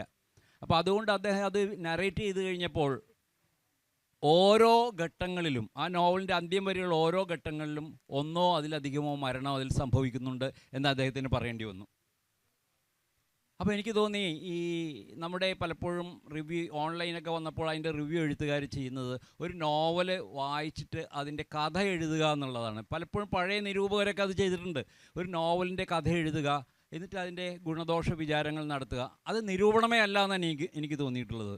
ഒരിക്കലും കഥയല്ല നോവൽ, ആ കഥയ്ക്ക് അപ്പുറമുള്ള മറ്റെന്തോ ആണ്, അത് കണ്ടെത്തുന്നതാണ് നിരൂപണം എന്ന് എനിക്ക് തോന്നിയിട്ടുള്ളത്. പറഞ്ഞു വന്നത് മരണത്തെക്കുറിച്ചാണെങ്കിലും എന്നെ സംബന്ധിച്ചിടത്തോളം ഒരു ജീവിതം പൂർത്തിയാകുന്നത് മരണത്തോടു കൂടി തന്നെയാണ്. മരണത്തിൽ ചെന്ന് തൊടാതെ ഒരു എഴുത്തുകാരനും എഴുതാൻ സാധിക്കില്ല, ഫിക്ഷൻ എഴുതാൻ സാധിക്കില്ല എന്ന് തന്നെയാണ് എൻ്റെ വിശ്വാസം. മുതലാളിത്തത്തിന് മരണം അത്ര ഇഷ്ടമല്ല. കാരണം മരണത്തിൽ നടത്താവുന്ന കച്ചവടം വളരെ ചെറുതല്ലേ. അതുകൊണ്ട് ആളുകൾ ഉല്ലസിച്ചു കൊണ്ടേയിരിക്കുക, ഉല്ലാസത്തിന് ഒരു തൃപ്തി ഉണ്ടാവില്ല. ഇന്ന് നമ്മൾ ഉല്ലാസിച്ചു, നമുക്ക് അതിൻ്റെ എൻ പോയിന്റിൽ എത്തിയെന്ന് തോന്നും. പക്ഷേ ആ ഉല്ലാസ സങ്കല്പം നാളെ ആകുമ്പോഴേക്ക് പഴകിപ്പോകും. നമുക്ക് പുതിയ ഉല്ലാസങ്ങൾ വേണം. അപ്പോൾ നിരന്തരമായി മാർക്കറ്റുമായി ബന്ധപ്പെടുത്തി ജനങ്ങളെ പിന്നെ നിലനിർത്തുക, അങ്ങനെ കച്ചവടം പുഷ്ടിപ്പെടുത്തുക. അങ്ങനെ മാത്രമല്ല, കച്ചവടം പുഷ്ടിപ്പെടുത്തല്ല, നിരന്തരം മാർക്കറ്റിലേക്ക് നോക്കിക്കൊണ്ടിരിക്കുന്ന ഒരു ജനതയ്ക്ക് വിപ്ലവങ്ങളിൽ താല്പര്യം ഉണ്ടാവില്ല. എപ്പോഴും പുതിയ മാർക്കറ്റിലെ ഇളക്കങ്ങൾ നോക്കിക്കൊണ്ടിരിക്കുന്ന ആളുകൾക്ക് രാഷ്ട്രീയ പാർട്ടികളിലോ കൂട്ടം ചേരുകളിലോ യഥാർത്ഥമായ സംവാദത്തിൽ പോലും ഇഷ്ടമുണ്ടാവില്ല. പുതിയ ഉടുപ്പുകൾ, പുതിയ ഭക്ഷണ പദാർത്ഥം, ശരീരത്തിന് എന്തൊക്കെ ഉണ്ടോ അതിനൊക്കെ തൃപ്തിപ്പെടുത്തുന്ന മട്ടിൽ വികസിതമായ ഒരു മാർക്കറ്റാണ് ഗ്ലോബലൈസ്ഡ് മാർക്കറ്റ് എന്ന് നമുക്ക് എല്ലാവർക്കും അറിയാം. അതിപ്പോൾ എറണാകുളത്ത്, കേരളത്തിലെ ഏറ്റവും വലിയ നഗരമാണിത്. ഈ എറണാകുളം നടന്നു നോക്കിയാൽ തന്നെ, നടന്നോളെ ഞാൻ താമസിക്കുന്ന ഒരു ശുദ്ധ ഗ്രാമത്തിലാണ്, അവിടുത്തെ അങ്ങാടികൾ നടന്നു നോക്കിയാൽ തന്നെയും ഒരു ചെറിയ എറണാകുളത്തെ കാണാൻ ഒരു പക്ഷേ പറ്റിയെന്ന് വരും. അപ്പോൾ അങ്ങനെ നിരന്തരമായിട്ട് മനുഷ്യരെ ഈ തടവിലാക്കുന്ന ഒരു കാലത്ത്, ഈ പിന്നെ ഇങ്ങനെ ആളുകൾ ഉല്ലാസം എന്നുള്ള ഒരു വിഷയത്തിൽ തളച്ചിടുന്ന കാലത്ത് ആണ് ഇങ്ങനൊരു സ്ട്രോങ് ആയിട്ടുള്ള വിഷയം വരുന്നത്. അത് വലിയ പ്രധാനപ്പെട്ട കാര്യമാണ്. ഉല്ലാസത്തിൻ്റെ ഒരു പൊളിറ്റിക്സ്, ഉല്ലാസത്തിൻ്റെ ഒരു വല രാഷ്ട്രാന്തരീയമായിട്ട് വിരിക്കപ്പെട്ടിട്ടുണ്ട്. ആ കാലത്താണ് ഇങ്ങനൊരു വിഷയം വരുന്നത്. അതിന് വല്ലാത്ത ഷോക്ക് വാല്യൂ ഉണ്ട്, ത്രാസമൂല്യം എന്ന് പറയാം ഉണ്ട്. ആ മലയാളികൾ ഇങ്ങനെ സൂചിച്ച് നിൽക്കുകയാണ്. ആളുകൾ ഈ അസംതൃപ്തരായ മനുഷ്യരെ പൊതുവെ കാണാറില്ല. ഇപ്പോൾ ഞാൻ പയ്യന്നൂർ, എൻ്റെ ടൗൺ പയ്യന്നൂരാണ്, അടുത്ത് ഞാൻ പോന്ന് നിൽക്കുന്ന സ്ഥലം. അവിടെ വെറുതെ ചിലപ്പോൾ നമ്മൾ പോയി നിൽക്കും ആളുകളെ നോക്കാൻ വേണ്ടിയിട്ട്. ഇപ്പോൾ ചില നാടകങ്ങളൊക്കെ എഴുതാൻ താല്പര്യമുള്ള ആളാണല്ലോ. അപ്പോൾ എനിക്കത് ചില ബ്ലോക്കൊക്കെ വരുന്ന സമയത്ത് നമ്മൾ ചെയ്യുന്ന കാര്യം ടൗണിൽ പോയി നിൽക്കുക എന്നുള്ളതാണ്. പല അപ്പോൾ 1-2 ദിവസം പോയി നിന്നാൽ രണ്ടാമത്തെ രംഗം കിട്ടിക്കോളും. അപ്പോൾ എല്ലാവരും തൃപ്തരാണ്, വളരെ സന്തോഷത്തിലാണ് ആളുകൾ നിൽക്കുക. ഇപ്പോൾ രാഷ്ട്രീയ പാർട്ടികളുടെ മൂല്യച്യുതി എന്നൊക്കെ ആളുകൾ പറയാറുണ്ട്. അതിൻ്റെ ഒരു കാരണം ഇതാണ്. അസംതൃപ്തരായ മനുഷ്യർക്ക് മാത്രമേ ഇളക്കങ്ങളെപ്പറ്റി സ്വപ്നം കാണാനും ഇളക്കങ്ങൾ കൂടി പ്രവർത്തിക്കാനും പറ്റൂ. അപ്പോൾ നമ്മുടെ ഈ മാർക്കറ്റിൻ്റെ എക്സ്റ്റൻഷൻ വാസ്തവത്തിൽ നമ്മുടെ രാഷ്ട്രീയ കക്ഷികളുടെ വിപ്ലവ മൂല്യത്തെ തന്നെ തകർക്കുന്ന മട്ടിലാണ് വിന്യസിച്ചിരിക്കുന്നത്. അപ്പോൾ അങ്ങനെ ഒരു സന്ദർഭത്തിൽ മരണത്തെ മുൻനിർത്തി, മരണത്തെക്കുറിച്ചുള്ള ഒരുപാട് വ്യവഹാരങ്ങൾ ഉൽപ്പാദിപ്പിക്കുന്ന തരത്തിൽ ഒരു നോവൽ വരുന്നത് വളരെ വളരെ പ്രസക്തമാണ്. ആ നിലക്കാണ് മുതലാളിത്തത്തിൻ്റെ സാംസ്കാരിക യുക്തിയെ ഈ നോവൽ ചോദ്യം ചെയ്യാൻ വേണ്ടി ശ്രമിക്കുന്നത് എന്ന് കാസർഗോഡ് നിന്ന് ഒരാൾ വന്ന് പറയുമ്പോൾ PF മാത്യൂസിന് എന്താണ് പറയാനുള്ളത്? ഞാൻ ഓർത്തത് വേറൊരു കാര്യമാണ്. 1993 ദൂരദർശനിൽ മിഖായേലിൻ്റെ സന്തതികൾ എന്ന് പറഞ്ഞ ഒരു പരമ്പര എഴുതാനിടയായിട്ടുണ്ട്. അതിൻ്റെ ഫസ്റ്റ് ഷോട്ട്, അതിൻ്റെ ടൈറ്റിൽസ് കാണിക്കുന്ന ഷോട്ട് ഒരു ഡെഡ് ബോഡി വാഷ് ചെയ്യുന്നതായിരുന്നു. അത് അന്ന് നമുക്കിത് സീരിയൽ പ്രക്ഷേപണം ചെയ്യണമെങ്കിൽ പരസ്യക്കാർ വേണം. അപ്പോൾ മാണിക്യം നാരായണൻ എന്ന് പറഞ്ഞ പ്രൊഡ്യൂസർ ചെന്നൈയിലിരിക്കുകയാണ്, 7 ചാനൽ. അദ്ദേഹം ഇത് കണ്ടിട്ട് ഷോക്ക്ഡായിട്ട് കുറേ നേരം ഇങ്ങനെ ഇരുന്നു. അദ്ദേഹം പറഞ്ഞു, ഞാനിത് എങ്ങനെയാണ് ഒണീഡയോട് പറയുക, സ്പോൺസർ ചെയ്യാനായിട്ട് എങ്ങനെ ഞാൻ പറയും? ഒരു ശവം വാഷ് ചെയ്യുന്ന രംഗത്തിലാണ് ഇത് തുടങ്ങുന്നത്. അത് വളരെ ഷോക്കിംഗ് ആയിട്ടുള്ള ബീറ്റുകളൊക്കെ വെച്ചിട്ടാണ് ഇത് തുടങ്ങുന്നത്. അപ്പോൾ അദ്ദേഹം തന്നെ ഒരു ഉപദേശം തന്നു. നമുക്ക് പരസ്യക്കാരുടെ അടുത്ത് കൊടുക്കുമ്പോൾ ഈ ടൈറ്റിൽ ഷോട്ട്സ് കട്ട് ചെയ്ത് മാറ്റാം, എന്നിട്ട് നമുക്ക് പരസ്യമൊക്കെ കിട്ടിക്കഴിയുമ്പോഴേക്കും നമുക്ക് ചേർത്ത് കൊടുക്കാം എന്ന് പറഞ്ഞു. ഭാഗ്യവശാൽ അന്ന് ദൂരദർശനിലിരുന്ന ഡയറക്ടർ വളരെ സന്തോഷത്തോടെയാണ് ആ രംഗം കണ്ടത്. ഗംഭീരമായി മലയാള ദൃശ്യമാധ്യമ ചരിത്രത്തിൽ ആദ്യമായിട്ടാണ് ഇങ്ങനെ ഒരു പരമ്പര തുടങ്ങുന്നത്, ഇതിങ്ങനെ തന്നെ വേണം എന്ന് പറഞ്ഞ ഒരു വാശിയോടെ അവരത് പ്രക്ഷേപണം ചെയ്യുകയും ചെയ്തു. അപ്പോൾ ഇങ്ങനൊരു അനുഭവം എനിക്കുണ്ടായി. അപ്പോൾ സത്യമാണ്, പരസ്യക്കാർ അത് മുതൽ മുടക്കുന്ന ഒരു മുതലാളി സംസ്കാരം ഒരിക്കലും സ്വീകരിക്കില്ല. അതുകൊണ്ട് തന്നെയാണ് നമ്മുടെ നാട്ടിൽ ഇത്രയ്ക്കധികം ജനപ്രിയ നോവലുകൾ ഉണ്ടാകുന്നത്.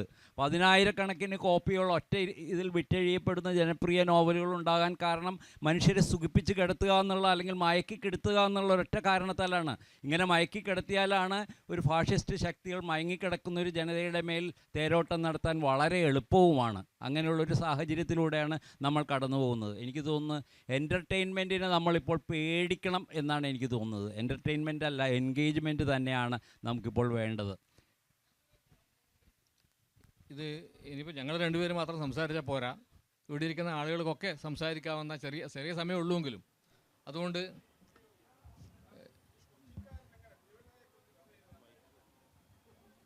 മൈക്ക് കൊടുത്തോ,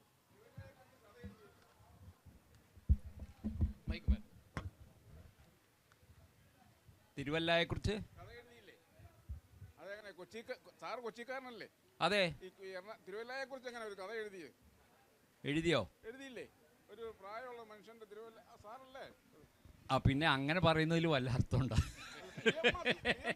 കൊച്ചിക്കാരൻ കൊച്ചിയുടെ കഥ മാത്രമേ പറയാൻ പാടുള്ളൂ എന്ന് ഞാൻ ചോദിക്കായിരുന്നു. തിരുവല്ല കലാകാരനെ കുറിച്ച് ഒരു കഥ എഴുതാൻ എങ്ങനെയാണ് ആശയം വന്നതെന്നാണ് ഞാൻ ചോദിച്ചത്. അങ്ങനെയല്ലേ? അതെ, ഇതിൻ്റെ കുഴപ്പമെന്ന് വെച്ചിട്ടുണ്ടെങ്കിലേ ഇതിൻ്റെ ഒരു എന്താ പറയുന്നത്, ഇതിനകത്ത് നടക്കുന്ന പ്രവൃത്തി എങ്ങനെയാണെന്ന് വിശദീകരിക്കാൻ എനിക്കറിയില്ല. അതായത് ഞാൻ എങ്ങനെ ഇതിലേക്ക് എത്തി, ചില കാര്യങ്ങൾ നമുക്ക് തിരിച്ചറിയാൻ പറ്റും. താങ്കൾ ചോദിച്ചത് ദയ എന്ന് പറഞ്ഞ കഥയെക്കുറിച്ചാണോ? ഒരമ്മുമ്മ ആ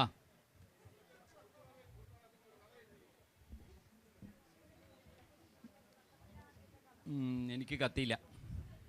ഒരു തിരുവല്ലായിൽ പ്രായമുള്ള അപ്പച്ചൻ ആ. കൊച്ചുമകൻ അപ്പച്ചനെ കൊണ്ട് നടക്കുന്ന ഒരു കഥ എഴുതിയില്ലേ? കഥയുടെ പേര് പറഞ്ഞാൽ നന്നായിരുന്നു.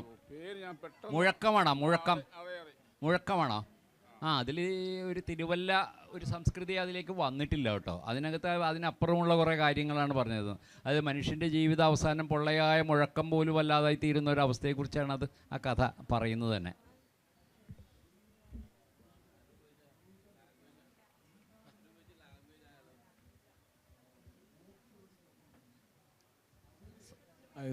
ഈ കാണായ്മയിൽ ഒരു ഇല്ലായ്മയായിട്ട് എപ്പോഴെങ്കിലും തോന്നിയിട്ടുണ്ടോ? Has it occur that have you connected with ഇല്ലായ്മ ഇൻ ദ സെൻസ് അതും ഒരു അവസ്ഥയായിട്ട് സാറിന് തോന്നിയിട്ടുണ്ടോ എഴുതുമ്പം? ദാറ്റ് കാണായ്മ ഒരു disappearance even in the socio political context ഒരു കണ്ടീഷൻ, ഒരു അവസ്ഥ. തീർച്ചയായിട്ടും അതൊരവസ്ഥയാക്കപ്പെട്ട് കഴിഞ്ഞിട്ടുണ്ട് ഇപ്പോൾ. അതായത് വളരെ പർപ്പസ്ഫുള്ളായിട്ട് ഒരാളെ ഇല്ലായ്മ ചെയ്യുന്നത് കാണായ്മയിലൂടെയാണത്. അയാളെ കാണാതാകുന്നു. അത് അയാളെ ഇല്ലായ്മ ചെയ്തിരിക്കുക തന്നെയാണ്. ഇൻ ഇഫക്റ്റ് അയാളെ ഇല്ലായ്മ ചെയ്തിരിക്കുക തന്നെയാണത്. അതൊരവസ്ഥ തന്നെയാണത്.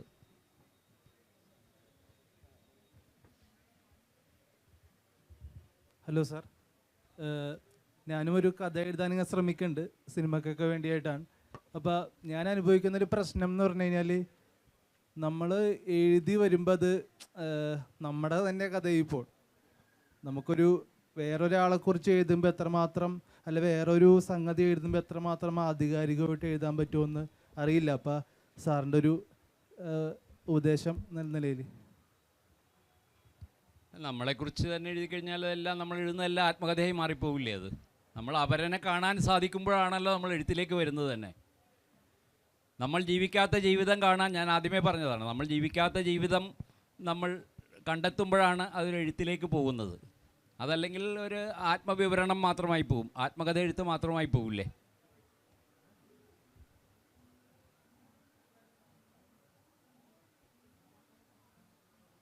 ആർക്കെങ്കിലും ഇനി ചോദിക്കാനുണ്ടോ?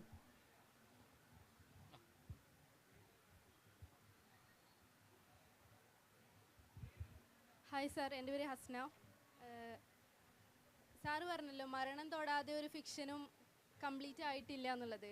അപ്പോൾ ഇന്നത്തെ ഒരു ഇപ്പോൾ ഈ ഒരു കാലഘട്ടത്തിൽ ഇറങ്ങുന്ന ചില സിനിമകൾ മരണത്തെ ഒരു ഫൺ എലമെൻ്റ് ആക്കി എടുക്കുന്നുണ്ട്. അപ്പോൾ മരണത്തെ പറ്റി എഴുതുന്ന ഒരാൾ എന്നുള്ള നിലയിൽ അതിനോട് സാറിൻ്റെ ഒരു അഭിപ്രായം എന്താണ്? അല്ല, മനുഷ്യാവസ്ഥയെക്കുറിച്ച് എങ്ങനെയും കാണാമല്ലോ. അത് ചെയ്യുന്ന ഒരു കലാകാരൻ്റെ ഒരു കാഴ്ചപ്പാടല്ലേ ഇത്? മരണത്തെ അയാൾ എങ്ങനെ കാണുന്നു എന്നുള്ളതാണല്ലോ അതിൽ വരുന്നത്. ഒന്ന് പറഞ്ഞോട്ടെ, ഞാൻ ഈ ഫൺ എന്ന് പറയുന്നത് അങ്ങനെ നെഗറ്റീവായൊരു കാര്യമല്ല.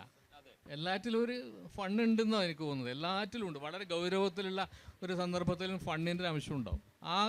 അതിൻ്റെ മുഖ്യ പ്രമേയത്തെ തന്നെ വിചാരണ ചെയ്യാൻ നമ്മളെ സഹായിക്കുന്നൊരു ഫണ്ണായിരിക്കും ചിലപ്പോൾ അത്. PF മാത്യൂസ് പറഞ്ഞു നിർത്തിയ ഒരു കാര്യത്തിൽ നിന്ന് തുടങ്ങാമെന്ന് വിചാരിക്കുന്നു. എൻ്റർടൈൻമെൻ്റ് അല്ല നമുക്ക് വേണ്ട, എൻഗേജ്മെൻറ്റാണ് വേണ്ടത്. അതിനു വേണ്ടിയിട്ടുള്ളൊരു പരിശ്രമം നമ്മുടെ ഭാഗത്ത് എവിടെയും നടക്കുന്നുണ്ടോ? ഒന്ന്. രണ്ട്, ഈ പറഞ്ഞ ടൈറ്റിലുമായിട്ട് ബന്ധപ്പെട്ടിട്ട് നമ്മൾ ഓരോ ദിവസവും നമ്മുടെ വേണ്ടപ്പെട്ട മരിച്ചു പോകാനും നമുക്ക് ആശ്വസിക്കാം, ഇനി അവർ വരില്ലല്ലോ എന്ന് ആശ്വസിക്കാം. കാണാതെ പോകുന്ന ആൾക്കാരെ കുറിച്ചുള്ള വേദനയും ആശങ്കയും എത്ര വർഷം കഴിഞ്ഞാലും നമ്മളുടെ ഒന്നും വിട്ടുപോകില്ല. ഇതേ ഒരു പ്രതീതി തന്നെയാണ് ജോർജ് ഓർവെൽ എഴുതിയ 1984 ഇപ്പോൾ കാണുന്നത്. ആ ഒരു അവസ്ഥ തന്നെ നമ്മുടെ ഇന്നത്തെ സമൂഹത്തിൽ നിലനിൽക്കുന്നില്ലേ? അത് നിലനിൽക്കുന്ന സമൂഹത്തിന് അഡ്രസ്സ് ചെയ്ത് നമുക്ക് എന്താ ചെയ്യാൻ കഴിയുക? അതിന് അത്തരത്തിലൊരു ചർച്ച ഉയർന്നു വരേണ്ടതല്ലേ എന്നുള്ള സംശയം. അല്ല, നമുക്കെല്ലാവർക്കും അറിയാവുന്ന കാര്യമാണ്. ഈ ജോർജ് ഓർവെൽ എഴുതിയ നോവലിൻ്റെ അന്തരീക്ഷം ചിലപ്പോഴെങ്കിലും നമ്മളെല്ലാവരും ഇപ്പോൾ അനുഭവിച്ചുകൊണ്ടിരിക്കുന്നത് തന്നെയാണത്. അപ്പോൾ അതൊരു പുസ്തകം എഴുതിയാൽ അതിനെ ചൂണ്ടിക്കാണിച്ചുകൊണ്ട് ഒരു പുസ്തകം എഴുതിയാൽ അയാൾ തിരിച്ചു വരില്ല. ഞാൻ ഇന്നലത്തെ ഒരു ചർച്ചയിൽ എലീഫ് ഷഫാക്കിൻ്റെ ഒരു കാര്യം പറഞ്ഞു. ബാസ്റ്റാർഡ് ഓഫ് ഇസ്താംബുൾ എന്ന് പറഞ്ഞ നോവൽ എഴുതി കഴിഞ്ഞിട്ട് അവർ വിചാരണ നേരിട്ടു. അന്ന് അവർ ഗർഭിണിയായിരുന്നു. അപ്പോൾ ഒരു ജനസോയിഡ് നടന്നിട്ടുണ്ട്, കൂട്ടക്കൊല നടന്നിട്ടുണ്ട്. അതിനെതിരെ അവർ പരാമർശിച്ചു എന്നുള്ളതുകൊണ്ടാണ് തുർക്കി ഗവൺമെൻറ് അവരെ ജയിലിലിടാനൊക്കെ ശ്രമിച്ചത്. നമ്മുടെ നാട്ടിൽ ഇത് നടക്കില്ലേ? അർബൻ നക്സൽ എന്ന് പറഞ്ഞുകൊണ്ടും ആളുകളെ പിടിച്ചകത്തിടാനായിട്ട് ഒരു പ്രയാസമില്ലല്ലോ. അപ്പോൾ നമുക്ക് എന്തെങ്കിലും ചെയ്യാൻ പറ്റുമെന്ന് വെച്ചാൽ ഒരാൾക്ക് തനിയെ ചെയ്യാൻ പറ്റില്ല എന്നുള്ളതാണ്. ഇപ്പോൾ നമ്മളിപ്പോൾ സുഖിച്ച് രമിച്ച് ജീവിക്കുന്ന ഒരു ജനതയ്ക്ക് കീഴടങ്ങാനേ സാധിക്കുകയുള്ളൂ. അപ്പോൾ എനിക്ക് തോന്നുന്നത് ഇന്നത്തെ കാലത്ത് ഒരു എഴുത്ത് അല്ലെങ്കിൽ കല മനുഷ്യനെ പ്രകോപിപ്പിക്കുന്നത് തന്നെ ആവണം എന്നാണ് എനിക്ക് തോന്നുന്നത്. ഒരിക്കലും സുഖിപ്പിക്കുന്നതോ മയക്കുന്നതോ ആകരുത് എന്നാണ് എനിക്ക് തോന്നുന്നത്. അപ്പോൾ ഒരു കലാകാരന് ചെയ്യാൻ പറ്റുന്ന അതാണ്, വായനക്കാരെ പ്രകോപിപ്പിക്കുക എന്നുള്ള മട്ടിൽ അയാളുടെ എഴുത്ത് തിരിച്ചു വയ്ക്കുക എന്നുള്ളതാണ് അയാൾക്ക് പറ്റുന്നത്.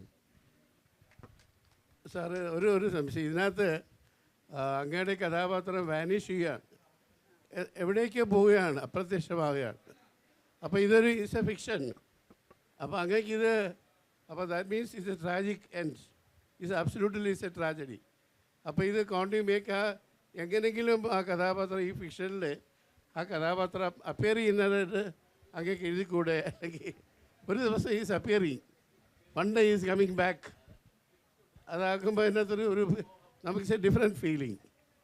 ഇത് മറ്റേ സാറിന് ഈ ട്രാജഡിക്ക് ഗ്രീക്ക് ട്രാജഡിയിലൊക്കെ പറഞ്ഞ കഥാസിസ് അല്ലേ, വികാര വിരേചനം എന്നൊക്കെ കേസരി ബാലകൃഷ്ണനിലൊക്കെ പറഞ്ഞ മാതിരി. അപ്പോൾ ഇത് എന്ത് ചെയ്യുമ്പോഴും ഈ ട്രാജഡിയൊക്കെ എവിടെയൊക്കെ ദുഃഖച്ചെവി ഇങ്ങനെ മനസ്സിലിങ്ങനെ വിതറിയാണ് പോകുന്നത്. അപ്പോൾ നമുക്കൊരാശ്വാസം. ഇപ്പോൾ രാജൻ്റെ ഇന്നും നമ്മുടെ മനസ്സിൽ ദുഃഖമായിട്ടിരിക്കുന്നത്, ഈശ്വരവാരുടെ ദുഃഖം നമുക്ക് കിട്ടിയിട്ടുണ്ട്. അപ്പോൾ ഇതൊരു ദിവസം ഈ കഥാപാത്രം വന്ന് ചേരുകയാണ് എൻഡ് ചെയ്യുമ്പോൾ.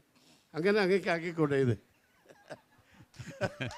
അതെ, നമ്മൾ സിനിമ ഷൂട്ട് ചെയ്യുമ്പോഴേ ഒരാളെ മരിക്കുന്ന ഒരു നിമിഷം ഒരു രംഗം ഷൂട്ട് ചെയ്യുമ്പോൾ ശവപ്പെട്ടി കിടത്തിയിട്ട് ഒരു ഷോട്ട് എടുക്കും. ഷോട്ട് എടുത്തു കഴിഞ്ഞിട്ട് ക്യാമറ ഓഫ് ചെയ്യില്ല. എന്നിട്ട് ഈ ശവപ്പെട്ടിയിൽ നിന്ന് ഇയാൾ എണീറ്റ് വരുന്ന ഒരു ഷോട്ട് കൂടി എടുക്കും. സിനിമയിൽ ഉപയോഗിക്കില്ല എന്നുള്ളത്. അപ്പോൾ അതുപോലെ അങ്ങനെ നമുക്ക് തമാശയ്ക്ക് പറയാമെന്നുള്ളതല്ലാണ്ട് ഒരു വർക്ക് ഓഫ് ആർട്ടിൽ അത് ചെയ്യാൻ പറ്റുമെന്ന് എനിക്ക് തോന്നുന്നില്ല. ലോകത്തിലെ വലിയ കൃതികളൊക്കെ ട്രാജഡീസ് അല്ലേ, ദുഃഖത്തിൻ്റെതാണ്. അതെ, പിളർവിയെടുപ്പത് വിശ്വോത്തര കല, പീഡകൾ പൊളയുന്ന എരുതിയിൽ. വൈലോപ്പിള്ളി. ഒരു ചോദ്യത്തിനും കൂടി അവസരം. നമസ്കാരം, എൻ്റെ പേര് സുദീപ് എന്നാണ്.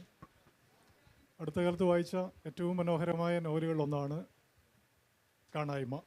എന്നെ അത് ഏറ്റവും കൂടുതൽ ആകർഷിച്ചത് ആ കാണായ്മ എന്നുള്ള പേര് തന്നെയാണ്. കാരണം ഞാൻ ആദ്യമായി ആ പേര്, ആ വാക്ക് കേൾക്കുകയാണ്. കാണാതാകൽ എന്ന വാക്കുകളാണ് നമ്മൾ സാധാരണ ഉപയോഗിക്കുന്നത്. കാണായ്മ എന്നൊരു വാക്ക് കേൾക്കുന്നു. പിന്നീട് ആ നോവലും വളരെ ഇഷ്ടപ്പെട്ടു. ഞാൻ ആ നോവലിനെ കുറിച്ചല്ല ചോദിക്കുന്നത്. ഇത് എഴുതിയ ആളിൻ്റെ ജീവിതത്തിൽ തന്നെ ഒരു വലിയ കാണായ്മ സംഭവിച്ചിട്ടുണ്ട്. 1990കളിലാണ് ചാവുനിലം എന്ന് പറയുന്ന നോവൽ പുറത്തു വരുന്നത്.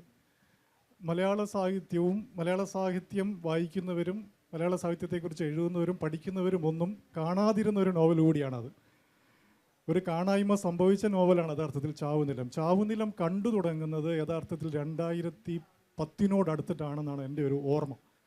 അതായത് ഇതിറങ്ങിയ കാലത്ത് ഉള്ള സമൂഹം അല്ല ആ നോവലിനെ കണ്ടെടുത്തത്.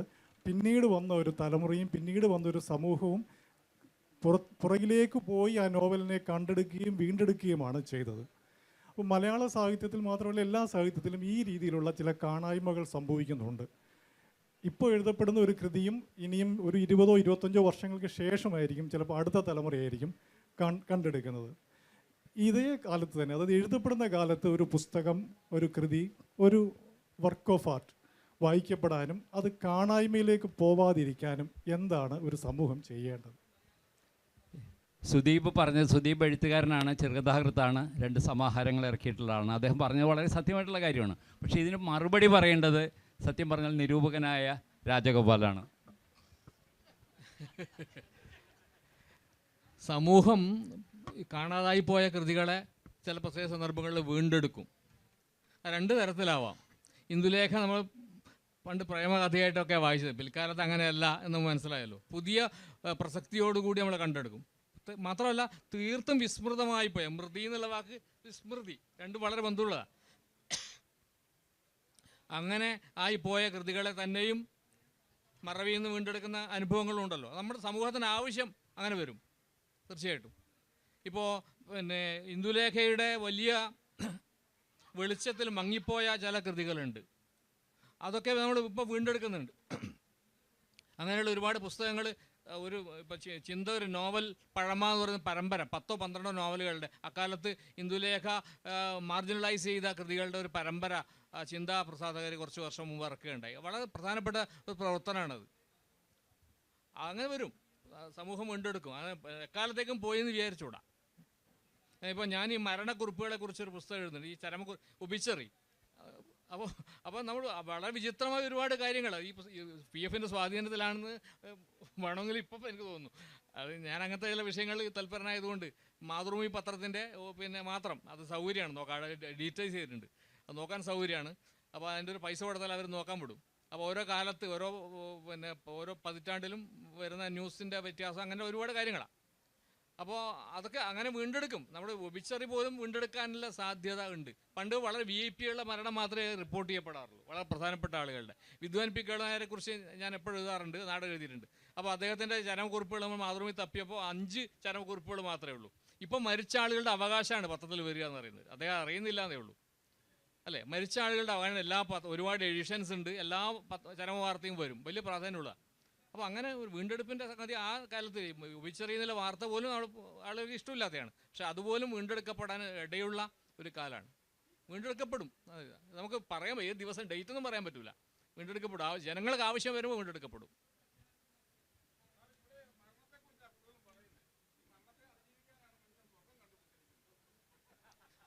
അതെ, സ്വർഗം മനുഷ്യൻ കണ്ടുപിടിച്ചെന്ന് പറഞ്ഞാൽ എന്തെങ്കിലും ആവശ്യമില്ലാണ്ട് കണ്ടുപിടിക്കുമല്ലോ, സംശയമില്ല.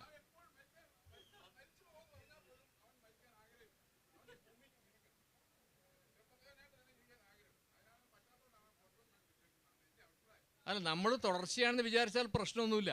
നമ്മൾ ഈ അമിതമായ സ്വാർത്ഥത വരുമ്പോഴാണ് പ്രശ്നം. നമ്മൾ തുടർച്ചയാണ്. ഞാനീ പറയുന്ന ഭാഷ ഞാൻ ഉണ്ടാക്കിയതല്ലോ, എൻ്റെ കയ്യാങ്യങ്ങൾ ഞാൻ ഉണ്ടാക്കിയതല്ല. നമ്മൾ ആളെ കണ്ടിട്ടും കേട്ടിട്ടും ആണ്. നമ്മൾ തുടർച്ചയുടെ ഭാഗമാണെന്ന് കണ്ടാൽ പിന്നെ മരണഭയം കുറയും.